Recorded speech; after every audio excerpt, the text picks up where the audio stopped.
నమస్కరిస్తూ ఆత్మీయ హిందూ బంధువులారా, ప్రతి ఒక్క వ్యక్తిలో ఉంటుంది నేను హిందువుని కాదా అని అనిపిస్తూ ఉంటుంది. అందరూ హిందువులే, కానీ ఈ దేశంలో ఉన్నటువంటి రాజకీయ వ్యవస్థలో నిలబడాలి కాబట్టి వాళ్ళు మనల్ని విభజిస్తూ ఉన్నారు. కులాల వారిగా మనలను చీల్చి బలాలను తేలుస్తారట. హిందూ భూమిలో హిందూ ప్రజలే స్వాభిమానమే వదిలేయాలట.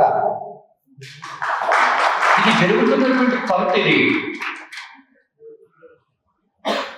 నేను హిందువుని అని చెప్పుకోవడానికి సిగ్గుపడుతున్నటువంటి సమాజం. బంగ్లాదేశ్లో కాదండి, బైసాలో జరుగుతుంది, బెంగాల్లో జరుగుతుంది, కేరళలో జరుగుతుంది, నిజామాబాద్లో జరుగుతుంది, హైదరాబాద్లో జరుగుతుంది. కేవలం మనం వాట్సాప్లకి హాయ్లు బాయ్లు చాటింగ్లు దీనికే చూస్తున్నాం. మన సనాతనం ఎక్కడ పోతుందనేటువంటిది మర్చిపోతున్నాం. ఇంకా మన పూర్వజన సుకృతం ఈ విధంగా సాధు సంతులందరూ కూడా మనకి నిద్ర నుండి మేల్కోవడానికి ఉన్నారు.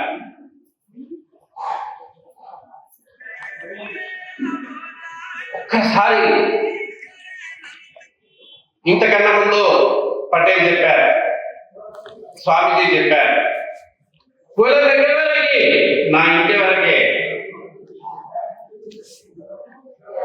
నా ఇల్లు దాకా హిందువులం బంధువులం, మనమంతా ఐక్యంగా ఉండాలి.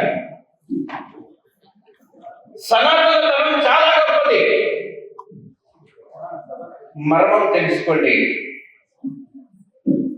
ఒక పిలిపించారా, ఇది నా కార్యమనండి, ఇది ఎవరో ఆర్ఎస్ఎస్ వాళ్ళు విశ్వ హిందూ పరిషత్ వాళ్ళు లేకపోతే ఈ విధంగా స్వామీజీలో కాదు. మన అందరి బాధ్యత ఉందా లేదా? మనం ఇక్కడ కూర్చున్నటువంటి వాళ్ళు ఏ రాజకీయ పార్టీ అయినప్పటికీ కూడా మనం తీసుకొస్తున్నామా నలుగురికి? అపనాపనాదే నన్ను పిలిచారు, నేను ఒక్కదే పోవాలి. ఇతర మతస్థులు చూడండి, అది కాదు. ఒక్కరికి చెప్తే వారు కొంతమందికి చెప్తారు. కాబట్టి వాళ్ళ సంస్కృతి కూడా భవ్యంగా ఉంటుంది.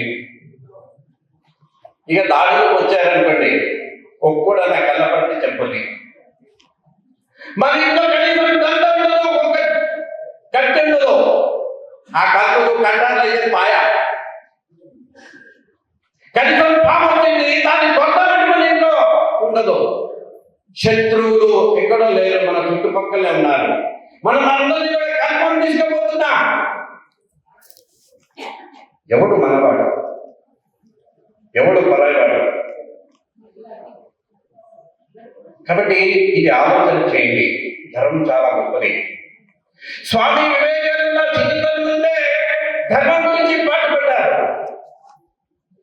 స్వామి వివేకానంద కలగలిగినటువంటి భారతాన్ని నిర్మించాలి. కులాల విభజన మర్చిపోవాలి.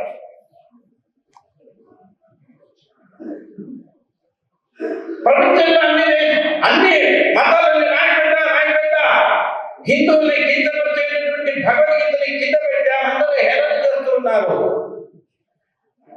జంకలే గొంకలే వెనుకడిగేయలే హేళన చేస్తున్నప్పటికీ కూడా ఆ ముఖంలో మందహాసం. బిడ్డలారా, ఇంతే కాదు, ముందున్నది మీ ముసళ్ళ పట్టగా లేచి తన సంస్కృతికి సంబంధించి చెప్పారు. అయ్యా, మాది చాలా పురాతనమైనటువంటిది. మా భగవద్గీత పైననే అనేక సంస్కృతులు నిలబడి ఉన్నాయి. దాన్ని కనుక సుట్టుకని ఉంచితే మీరు పుట్టుకుంటూ పడిపోతారయ్యా. అటువంటి సంస్కృతిలో పుట్టినందుకు నేను గర్విస్తున్నానని ఇక్కడ కాదు, అమెరికాలో చెప్పినటువంటి వ్యక్తి. ఇక్కడ చాలా మంది యువకులు ఉన్నారు, యువకులు చాలా తక్కువ మంది ఉన్నారు. స్వామి వివేకానంద ఎటువంటి వ్యక్తులు కన్నా ఎటువంటి శరీరం కలిగినటువంటి వ్యక్తులు ఉన్నారు. ఇనుప కండరాలు, ఉప్పు నరాలు కలిగినటువంటి శక్తి సామర్థ్యం కలిగినటువంటి యువత కావాలని అన్నారు. మీకు అనిపిస్తుండొచ్చు నాకు 50 అయిపోయింది కదా, 60 అయిపోయింది కదా అని. కనీసం మీ 50 ఉండొచ్చు కాక, 50 ఉండొచ్చు కాక మీ పిల్లలు ఉంటారు. వారికి నేర్పండి స్వామి వివేకానంద, వారికి నేర్పండి సనాతన ధర్మం ఏంటనేటువంటిది, వారికి నేర్పండి రామాయణం మహాభారతం ఇతిహాసాల గురించి. అప్పుడే మన చర్యలు ఉంటుంది. క్యాసే కట్ట దేనికే కాదు. దీంతో భాగంగా ప్రకృతిని కూడా మనం కాపాడుకోవాలి, పర్యావరణాన్ని కాపాడాలి. ఇది మన బాధ్యత. మనం అనిపిస్తాం అబ్బా ప్లాస్టిక్ 50 రూపాయలు దొరుకుతుంది. ప్రభుత్వాలు బంద్ చేయాలి, ప్రభుత్వాలు బంద్ చేయదండి. ఒకప్పుడు మీకు తెలుసో లేదో లక్స్ బ్రహ్మాండంగా అన్ని గ్రామాలలో ఉంటుండే. ఎప్పుడైతే రామ్దేవ్ బాబా స్వదేశీ ఉద్యమాన్ని నేర్పి తన ప్రొడక్ట్స్ ని పెట్టారో ప్రతి ఒక్క లింగంలో ఇప్పుడు రామ్దేవ్ బాబా ప్రొడక్ట్స్ వస్తున్నాయి. స్వదేశీ సంబంధించినటువంటి వస్తువులు వస్తున్నాయి లేవా? ఒకసారి వస్తే ఒకసారి చేతులు లేపండి. అబ్బా నిద్రావస్థలో లేదు. వినడం కాదండి, ఆచరణ చేయడం. పర్యావరణాన్ని కాపాడాలి, నీటిని పొదుపు చేయాలి. వస్తుంది కదా చుట్టుకొని పోలేసాం, పుట్టుకొని పోయింది. ఇది పంచాయతీల పని, ఇది మున్సిపాలిటీల పని, ఇది ఫలానాల పని కాదు, ఇది నా పని. జలాన్ని నేను కాపాడుకుంటే నా పిల్లలకి భవిష్యత్తు వస్తుందని నీటిని కాపాడుకోవాల్సిన అవసరం కూడా మనందరి పైన ఉంది. కుటుంబ ప్రబోధన అందరికీ చెప్పారు స్వాములు. స్వాములకు పీఠాలు లేవా? స్వాములకు మందిరాలు లేవా? వారందరూ ప్రతి ఒక్క వ్యక్తి దగ్గర పోయి నమస్కారం చేసేది. వారు మన వారికి నమస్కారం చేసేది.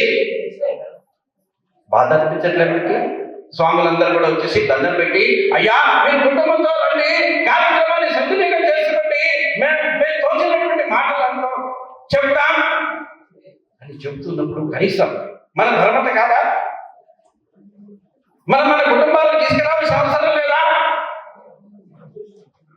ఇది కొద్దిగా మార్పులు తీసుకొద్దా? మనం మన కుటుంబాన్ని, మన పిల్లల్ని ఇటువంటి సత్సంగాలు జరిగినప్పుడు తీసుకొస్తే మీరు మాట్లాడేటటువంటి విషయాలన్నీ కూడా మనకు తెలుస్తాయి. మనమైతే చెడిపోయాం, మన పిల్లల్ని చెడిపోకుండా ఇటువంటి సత్సంగాలు ఉంటాయి. కలిసి ఉండాలి, కుటుంబంలో కలిసి తినాలి, కలిసి దేవాలయానికి పోవాలి. అప్పుడు కుటుంబం పటిష్టంగా ఉంటుంది.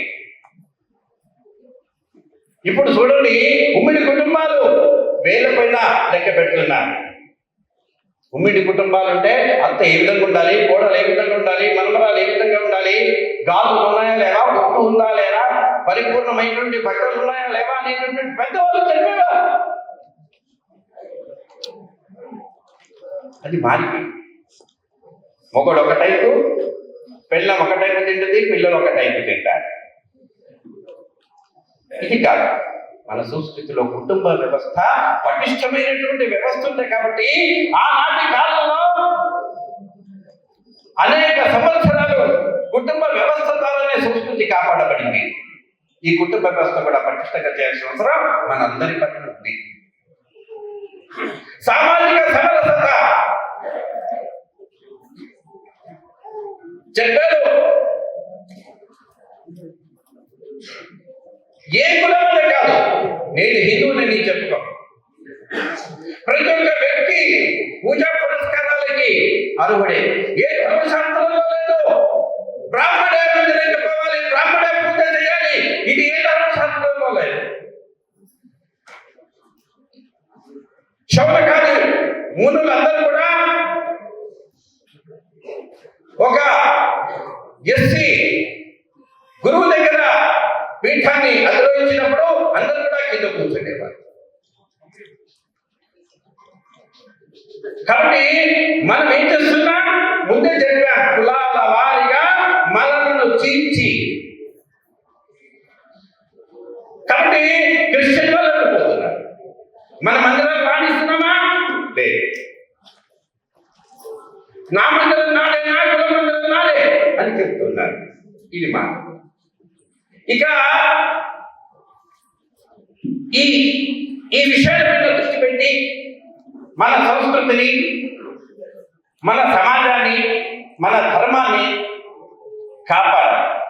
ఏ విధంగా అయితే తల్లి జీజాబాయి ఛత్రపతి శివాజీని తయారు చేసిందో, ఉట్టిగా తయారు చేయాల. అమ్మని కోరుకుంది, శివుని కోరుకుంది. ఈ సనాతన ధర్మాన్ని ఉంచడానికి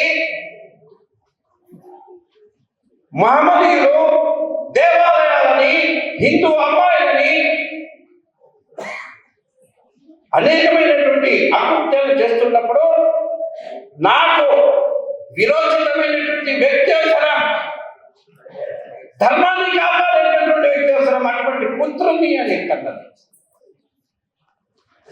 కడుపులో ఉన్నప్పుడు పాటలు వెళ్ళాయి, డింగిడగా వెళ్ళాయి. రామాయణ మహాభారతాన్ని రోజు చదువుతున్నది. కాబట్టి ఛత్రపతి శివాజీ తయారయ్యారు. ఇది ఎక్కడి నుండో రాదు. మాటలందరూ కూడా దీన్ని గ్రహించాలి. మనం చక్కటి సంస్కారాన్ని మనం ఇవ్వగలగాలి. అప్పుడే ఈ సనాతన ధర్మం ఏర్పడుతుంది. ఇక్కడ జరిగినప్పటికీ కూడా సాధు సంతుల కన్నా మీరందరే ముందోయి వాళ్ళ వెనకాల తిరిగి మీరు మందిరాలలో కూర్చోకూడదు, మేము ఏర్పాటు చేస్తాం, అనేకమైనటువంటి సభలు ఏర్పాటు చేస్తాం, ప్రతి గ్రామాల్లో ఏర్పాటు చేస్తాం, మీరు రండి చెప్పండి. వారు సదా మీ సేవలో ఉండడానికి సిద్ధంగా ఉన్నారు. మనం పిలవడమే తెరవాలి. కాబట్టి ఈ అవకాశం ఇచ్చిన చాలా సమయం అతీతమైనటువంటిది, ఆలస్యమైంది. ఇప్పటికీ 10:30 ప్రారంభించాల్సింది ఆలస్యమైంది. ఇక నేను ఎక్కువ మాట్లాడినా ముంగటి వాళ్ళు ఏమనుకుంటున్నారంటే ఇదేమరా భయ్, వాళ్ళంతా ఎక్కువ మంది మాట్లాడే వాళ్ళు ఉన్నారు అని చెబుతూ అనుకుంటారు. కాకపోతే సనాతన ధర్మాన్ని కాపాడవలసిన బాధ్యత మీరుంది. కాబట్టి ఈ అవకాశం ఇచ్చిన పెద్దలందరికీ, స్వామిజీలందరికీ చాలా చక్కగా విన్నందుకు, ఇది ఆచరిస్తే ఆనందించేవాడిని నేను చెబుతూ నా వాణిని విరమిస్తున్నాను. జై హింద్. భారత్ మాతా కీ తప్పుడు కాదండి. గొంతులన్నీ ఒక్కటైతే నలు దిక్కులు ఆదురునురా, అడుగులన్నీ ఒక్కటైతే జాతి ప్రగతి సాగునురా అన్నాడు. రాజకీయ నాయకులు కూడా చేయాలి, పిల్లలు కూడా చేయాలి, అందరూ కూడా అనాలి భారత్ మాతా కీ, భారత్ మాతా కీ.